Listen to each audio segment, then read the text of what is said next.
જ્યારે તમારી ધરપકડ કરવામાં આવે છે ત્યારે પોલીસે તમને સૌપ્રથમ એક નોટિસ આપવાની હોય છે. જે નોટિસ ભારતીય નાગરિક સુરક્ષા સંહિતાની કલમ 35ની પેટા કલમ 3 થી 6 અનુસાર આપવાની હોય છે. પરંતુ જ્યારે પોલીસને એવું લાગે કે આ વ્યક્તિએ કોઈ ગંભીર ગુનો કર્યો છે અથવા ભવિષ્યમાં કરશે અથવા પોલીસની હાજરીમાં ગુનો કરે છે, ત્યારે પોલીસ વગર નોટિસે પણ તેની ધરપકડ કરી શકે છે. પરંતુ આવી ધરપકડ સમયે આરોપીને એક અરેસ્ટ મેમો આપવામાં આવે છે.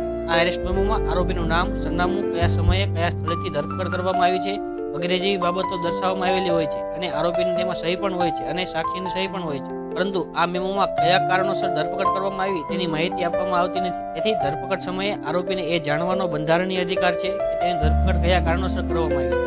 આ અધિકાર બંધારણની કલમ 22(1) મુજબ મળે છે. હાલમાં જ સુપ્રીમ કોર્ટે Ashish Kumar versus state of ચંડીગઢમાં સ્પષ્ટ જણાવ્યું છે કે માત્ર એરેસ્ટ મેમો આપવાથી તેની ધરપકડ કરી શકાય નહીં. આરોપીને બંધારણીય જોગવાઈ મુજબ કયા કારણોસર ધરપકડ થઈ છે તે જાણવાનો અધિકાર છે. આમ જો પોલીસ તમારી ગેરકાયદેસર રીતે ધરપકડ કરે છે તો હાઈકોર્ટ અથવા ડાયરેક્ટ સુપ્રીમ કોર્ટમાં જઈને કાર્યવાહી કરી શકાય છે.